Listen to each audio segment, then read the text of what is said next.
درجہ رابعہ کے عزیز طلبہ، السلام علیکم ورحمۃ اللہ تعالی وبرکاتہ۔ یوم الحبیبی صلی اللہ علیہ وسلم، یوم الحبیب الذی ترجى شفاعته من نور سنته تزهو مراعینا، یتر الکتاب الذی یہدی القلوب إلى من أبدع الكون ذكراه تزكينا۔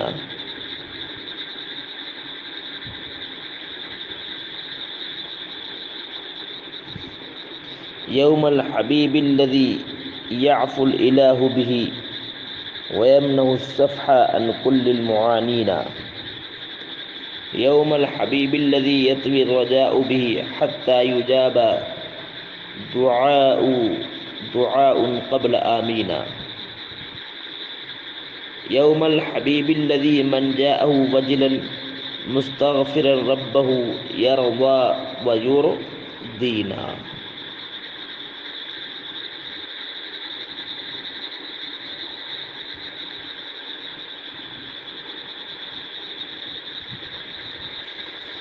پہلے اولاً یہ اشعار ہیں، تو ان اشعار کا عروضی جائزہ لے لیتے ہیں اختصاراً۔ عروضی اختصاراً جائزہ لے کر کے پھر جلدی سے ہم آگے بڑھیں گے۔ تو عروضی جائزہ لینے کی صورت میں یہ 4-5 منٹ عروضی جائزے کے عروضی یہ 4-5 منٹ جو ہیں عروضی جائزے کی نظر ہو جائیں گے،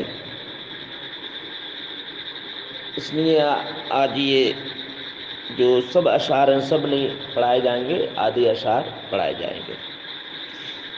تو یہ بحر جو ہے بحر بسیط یعنی ثانی البسیط، یہ بحر بسیط اس کے رکن جو ہیں 8 ہیں، 8 تفعیلیں، یعنی مستفعل فاعل مستفعل فاعل مستفعل فاعل مستفعل فاعل مستفعل فاعل۔ لیکن یہاں پر جو یہ ثانی البسیط ہے تو اس میں اس کا عروض الگ ہے اور ضرب اس کی الگ ہے۔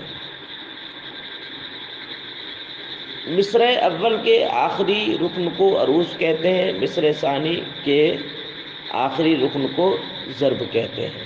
مصرع اول کا جو آخری تفعیلہ ہوتا ہے اس کو عروض کہتے ہیں، اور مصرع ثانی کے آخری جز کو، آخری تفعیلے کو ضرب کہتے ہیں۔ تو ثانی البسیط میں اس کا عروض الگ ہے اور ضرب اس کی الگ ہے۔ اس کا عروض جو ہے وہ مخبون ہے۔ مخبون کس کو بولتے ہیں؟ یعنی دوسرے ساکن کو حذف کرنا، خبن ہے، خبن ہوا، مخبون ہے۔ اور دوسرا جو ہے مقطوع، دوسرا کیا؟ مقطوع یعنی فعل کے وزن پر۔ تو اس بحر میں زحاف خبن ہوتا ہے، زحاف طی ہوتا ہے اور زحاف خبل ہوتا ہے۔ لیکن جو زحاف ہوگا وہ حشو میں ہوگا۔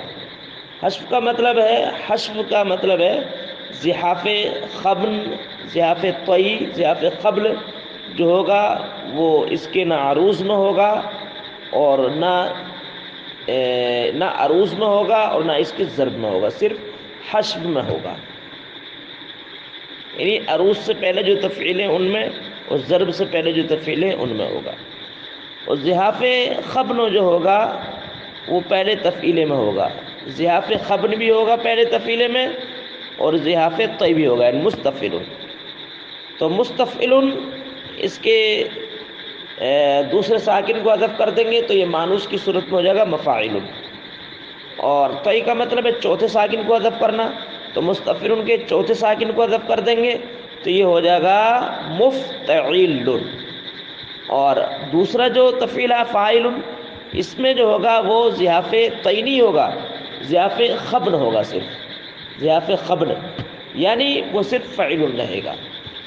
اور قبل کی صورت میں، قبل کا مطلب ہے کہ دوسرے اور چوتھے ساکن کو حذف کرنا، تو قبل جو ہوگا وہ پہلی تفعیل میں ہوگا، اور پہلے تفعیل میں جب ہوگا تو یہ فعلتن ہو جائے گا، دوسرے تفعیل میں ہوگا نہیں، چونکہ اس میں چوتھا ساکن ہے نہیں۔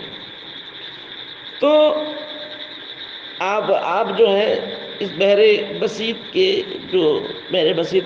جو زحاف ہے اس کو آپ سمجھ گئے ہوں گے، اس کے شرائط کا یہ بھی آپ نے سن لیے۔ تو اب میں اس میں پہلے شعر کی تختی کرتا ہوں، اور دوسرے اشعار کی آپ خود پھر تختی کر سکتے ہیں۔ تو اب دیکھیں، یوم الحبیب الذی، یوم الحبیب یہ ہو گیا مستفعیل، یوم الحبیب مستفعیل، تو اس میں پہلا جو تفعیلہ ہے مستفعیل، یہ غیر متغیرہ ہے، متغیرہ نہیں، غیر متغیرہ تفعیلہ ہے۔ اب دوسرا تفعیلہ فاعل، تو یوم الحبیب تو ہو گیا پہلا تفعیلہ مستفعیل، بالذی، بالذی فاعل، یہ بھی دوسرا تفعیلہ غیر متغیرہ ہے۔ ترجا، ترجا شفا، یہ ہو گیا ترجا شفا مستفعیل۔ اب دوسرا ہے مقبول فعیل، تو اتوہ، اتوہ فعیل۔ من نوری سنتی تزہو مراعدہ، دیکھیے من نوری سن، یہاں تو ہو گیا پہلا تفعیلہ مستفعیل غیر متغیرہ۔ نتی ہی، یہ ہو گیا دوسرا نتی ہی، یہ فعل ہے، یعنی یہاں پہ دوسرا جو تفعیلہ ہے یہ متغیرہ ہے، اس لیے کہ اس میں خبر ہوا ہے، دوسرا جو صیغہ ہے متغیرہ۔ کیوں متغیرہ؟ اس لیے کہ اس میں خبر ہوا، یعنی فعل کے وزن پر ہے، یہ نتی ہی فعل۔ تزہو مرا، یہ غیر متغیرہ تفعیلہ مستفعل، اینا فعل مقطوع ہے۔ تو یہ پہلے شعر کی میں نے تختی کر دی، آپ دوسرے اشعار کی خود کر لینا۔ تو اب دیکھیں، یوم الحبیب الذی ترجا شفاعتہ من نور سنتی تزہو مراعینا، اس میں ایجاز حذف ہے، ایجاز حذف اس لیے ہے کہ اذکرو اس میں جو ہے محذوف ہے۔ ایجاز حذف کس کو بولتے ہیں؟ جیسے ویسے تو آپ نے لوگوں نے پڑھ لیا ہوگا دروس البلاغہ میں، ایجاز حذف کہتے ہیں کہ شعر میں سے ایک کلمہ یا دو کلمہ پورا جملہ ہی حذف کر دینا، لیکن اس کے حذف ہونے پر جو ہے قرینہ پایا جا رہا ہو۔ تو یوم الحبیب الذی، یہاں پر یہ قرینہ پایا جا رہا ہے، حبیب کے دن کیا کرو، یاد کرو، یوم الحبیب ہی قرینہ کے اذکر یہاں پر محذوف ہے۔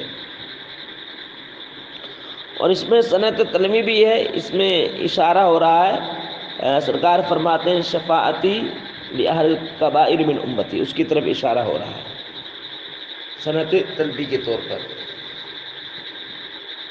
اور نور، سنت، تزہو، نور کے معنی روشنی، سنت معنی طریقہ، تزہو معنی روشن ہونا، ان تینوں میں جو ہے مراعات النظیر ہے۔ مراعات النظیر کس کو بولتے ہیں؟ دو یا دو سے زائد ایسے الفاظ جن میں آپس میں مناسبت ہو، تضاد نہ ہو، یعنی دو یا دو سے زائد ایسے الفاظ جس میں نسبت تضاد نہ ہو بلکہ نسبت تناسب ہو، جیسے اب، جد، خالو۔ تو محاسن بلاغت آپ حضرات نے سمجھ لیے ہوں گے۔ اب یہاں پر حل لغات دیکھیں تو رجا یرجو، امید کرنا، کس چیز کا آسرا لگانا۔ نور کی جمع انوار، سنت کی جمع سنن، طریقہ، راستہ، شریعت۔ زہا یزو منے روشن و تابناک ہونا۔ مراعی، مرعی کی جمع چراگاہ، لیکن یہاں پر استعارہ طبعیہ کے طور پر دنیا مراد دی گئی ہے۔ یوم الحبیب الذی ترجا شفاعتہ، یاد کرو حبیب مکرم کے اس دن کو، یعنی قیامت کا دن مراد ہے۔ یاد کرو حبیب مکرم کے اس دن کو، الذی ترجا شفاعتہ، جس دن ان کی شفاعت کا آسرا لگایا جاتا ہے۔ من نور سنتی، وہی ضمیر نبی کریم صلی اللہ علیہ وسلم کی طرف لوٹ رہی ہے۔ من نور سنتی، انہی کی شریعت اسلامیہ کے نور سے، ان کی سنت کے نور سے، من نور سنتی، ان کی سنت سے مراد ہے طریقہ یعنی شریعت اسلامیہ، ان کی شریعت اسلامیہ کے نور سے ہماری چراگاہیں روشن و تابناک ہوتی ہیں۔ من نور سنتی، ان کے روشن طریقے سے، ایسے لگا سکتے ہیں، ان کے روشن طریقے سے ہماری چراگاہیں روشن و تابناک ہوتی ہیں۔ یعنی نبی کریم صلی اللہ علیہ وسلم کی وہ ذات ہے جن کی نور کی برکت سے ہماری دنیا، یہ ہم روشن ہے، ہماری دنیا روشن ہے۔ اگر سرکار تشریف نہ لاتے تو یہ دنیا میں روشنی آج موجود نہ ہوتی۔ یتر الکتاب الذی یہدی القلوب الی من ابدع الکون ذکرہ تزکینا۔ نبی کریم صلی اللہ علیہ وسلم ہدایات من ہدایت کرنا، یہدی یا متعارف ما قول یا حرف ضعیف رقم ضمت قوی، اس لیے آخر کو حذف کر دیا، یہدی ہو گیا۔ ابدع یبدع، ابدع یبدع کے معنی آتے ہیں پیدا کرنا۔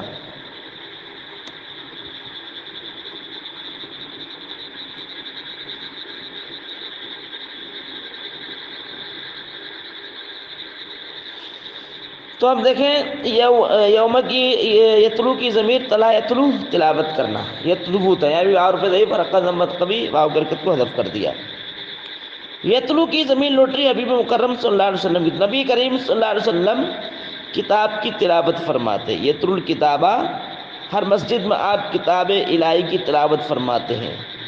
الذی یہدی القلوب، جو کتاب دلوں کی رہنمائی کرتی ہے، الی من، اس ذات کی طرف جس نے کائنات کو پیدا فرمایا۔ اب محاورے کا ترجمہ لگایا تو یتلو الکتابہ، سرکار علیہ الصلوۃ والسلام دلوں کی رہنمائی کرنے والی کتاب کی تلاوت فرماتے ہیں۔ اس کتاب کی تلاوت فرماتے ہیں جو دلوں کی رہنمائی کرتی ہے خلاق کائنات کی طرف، جو دلوں کی رہنمائی کرتی ہے خلاق کائنات کی طرف۔ ذکر آؤ تو ذکینا، جس کتاب کا ذکر جمیل تو ذکینا، ہم کو پاک باز بناتا ہے، ہم کو طیب و طاہر بناتا ہے۔ جس کا ذکر جمیل تو ذکی پاکیزہ بنانا، جس کا ذکر جمیل ہم کو تو ذکینا طیب و طاہر بناتا ہے، صاف ستھرا کرتا، پاک باز کرتا ہے۔ یوم الحبیب الذی یعفو الالہ بہ ویمنع الصفا عن کل المعانین۔ عفا یعفو کے معنی آتے ہیں درگزر کرنا۔ بھی کی ضمیر نبی کریم صلی اللہ علیہ وسلم کی طرف لوٹ رہی ہے اور با استعانت کے لیے ہے۔ منع یمنع منع عطا کرنا، صفن معافی، آنا یعنی مشقت جھیلنے والے باب مفاعل سے ہے۔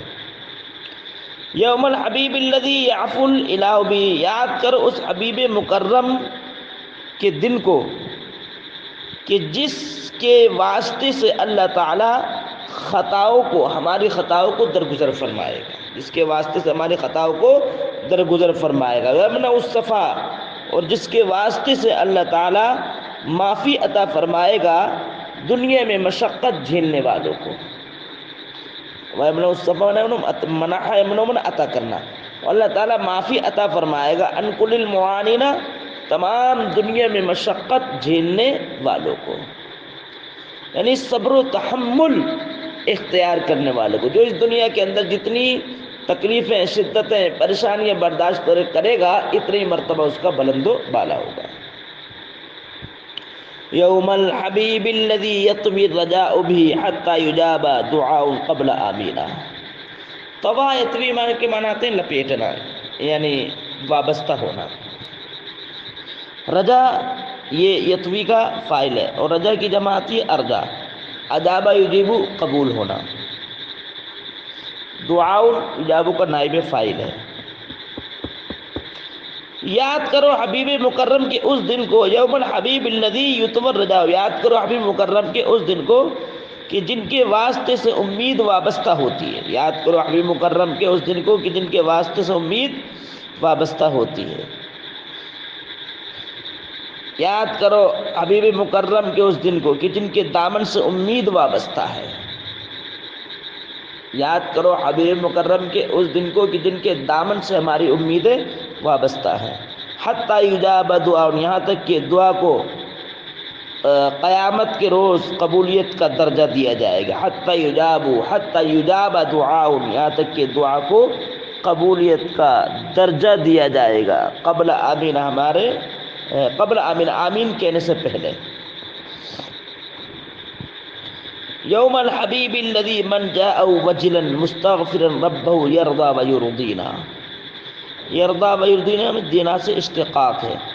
اس میں صنعت تلمیمی ہے. نبی کریم صلی اللہ علیہ وسلم کے اس واقعے کی طرف اشارہ ہے کہ جو سرکار کی بارگاہ میں آئے گا، یعنی وہی ولو انہم اذ ظلموا انفسہم جاؤک فاستغفروا، اس کی طرف اشارہ ہے. یاد کرو وجلن، خائف و ہراساں ہو کر، ڈرنا. اور یہ وجلن حال ہے.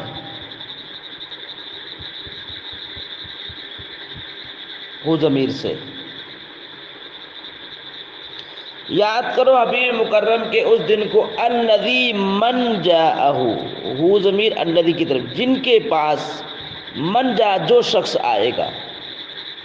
یاد کرو حبیب مکرم کو کہ جن کے پاس، من جا جو آئے گا قیامت کے روز، وجلن ڈرتے ہوئے، مستغفر ربہ اپنے رب سے اپنے گناہوں کی مغفرت طلب کرتے ہوئے جو آئے گا، یرضا ویرضینا، تو نبی کریم صلی اللہ علیہ وسلم راضی ہو جائیں گے ایسے بندے سے، ویرضینا، اور ہم کو بھی راضی، ہم کو بھی خوش کریں گے.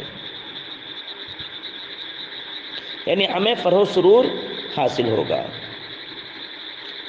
صلو علیہ حبیب اللہ ما ظہرت، حبیب اللہ بیان ہے اسی کا، علیہ ضمیر کا بیان. صلو علیہ حبیب اللہ ما ظہرت ملامح النور فی داج لیالنا. ملامح ملمح کی جمع، کرنیں. داجی لیالنا، لالی داجیتی دس میں صفت کی اضافت موصوف کی طرف. اور ظہرا نور، تاریکی، روشنی، دونوں میں طباق ایجاب ہے. صلو علیہ، اللہ کے حبیب، اور ما ظہرت میں ما جو ہے ظرفیہ ہے، دوامیہ، مادامہ کے معنی میں. اللہ کے حبیب مکرم پر درود شریف پڑھو. ما ظہرت ملامح النور، جب تک کہ نور کی شعاعیں ہوبیدار رہیں. ہوبیدار مطلب ظاہر و باہر. جب تک کہ نور کی شعاعیں روشن و تابناک ہوتی رہیں، جب تک کہ نور محمدی کی شعاعیں، جب تک کہ نور محمدی کی شعاعیں، کرنیں چمکتی رہیں ہماری تاریک راتوں میں. اللہ کے حبیب مکرم پر درود شریف پڑھو جب تک کہ نور محمدی کی کرنیں ظاہر ہوتی رہیں، روشن ہوتی رہیں ہماری تاریک راتوں میں. صلو علی من دعا للہ محتسبا. احتسبا یحتسب کے معنی آتے ہیں مخلص ہونا، اور یہ حال ہے من، یہ دعا کی ضمیر سے. اور لام جو یہاں پر فی کے معنی میں، ساعتن کے معنی آتے ہیں میدان، لیکن استعارہ اصلیہ کے طور پر سرکار کی بارگاہ مراد لی ہے. حفا یحفو معنی برق رفتاری سے دوڑنا ہے. ضربہ یہ نصر ینصر سے، یحفو ہوتا، واو پر ضعیف حرکت ضمت کبھی، واو کی حرکت کو حذف کر دیا. صلو علی، درود شریف پڑھو، علی من، اس ذات پر کہ جس نے اللہ سے دعا کی مخلص ہو کر. صلو، درود شریف پڑھو، علی من، اس ذات پر، دعا للہ، جس نے اللہ سے دعا کی خلوص اللہیت کے ساتھ. ومن لساعتی، اور درود شریف پڑھو اس ذات پر کہ جس کی بارگاہ میں محبین یعنی عشاق دوڑے آتے ہیں، جن کی بارگاہ میں عشاق نبی برق رفتاری سے دوڑے چلے آتے ہیں. ومن لسا، اس کی بارگاہ میں، جس کی بارگاہ میں یفعل محبون، عشاق نبی برق رفتاری سے دوڑے چلے آتے ہیں. ومن جرل ماء نہرا من اصابعہ فهو الغمام الذي نعمه تسقینا. اس میں تشبیہ بلیغ ہے، اور صنعت تلمی بھی ہے. نبی کریم صلی اللہ علیہ وسلم کے معجزے کی طرف اس سے اشارہ ہو رہا ہے. انگلیاں فیض پر ٹوٹے ہیں پیاسے جھوم کر، اس کی طرف اشارہ ہے. اعلیٰ حضرت کا حالت کے شعر کی ترجمانی ہے کوئی ایسی. اور یاد کرو اور درود شریف پڑھو اسی پر اچھے ماقبل جملے پر سلو پر، اور درود شریف پڑھو اس ذات اقدس پر. نہرن جو یہ حال ہوگا ماں سے، اور اصحابہ کی ہی ضمیر من کی طرف. اور درود شریف پڑھو اس ذات اقدس پر کہ جس کی انگشتہائے مبارکہ سے، جس کی انگشتہائے مبارکہ سے جرل ماؤ پانی جاری ہوا نہرن چشمہ ہو کر. یہ تو لفظی ترجمہ ہے، محاورے کا ترجمہ ایسا لگائیں. اور درود شریف پڑھو اس ذات مقدسہ پر کہ جس کی انگشتہائے مبارک سے چشمہ آب جاری و ساری ہوا. فول غمام، یہ تشبیہ بلی گئی اس میں، تو وہ ابرے بارہ ہیں، تو وہ ابرے بارہ ہیں. الذی، ایسے ابرے بارہ ہیں کہ جن کا بابرکت ہاتھ تسقین ہم کو سراب کرتا ہے. نعمہ بنا بابرکت ہاتھ، یا اس پہ اس سے نعمت بھی مراد دے سکتے ہیں، نعمت ان کی جمع نعمہ نعمت بھی مراد لے سکتے ہیں. تو وہ ایسے ابر بارہ کہ جن کی نعمتیں ہم کو سیراب کرتی ہیں. تو یہ باقی جو اشعار رہے یہ انشاءاللہ العزیز پھر پڑھائے جائیں گے، تو انہی کو آپ جو صحیح طریقے سے سمجھ لیں، باقی یہ پڑھایا جائے گا.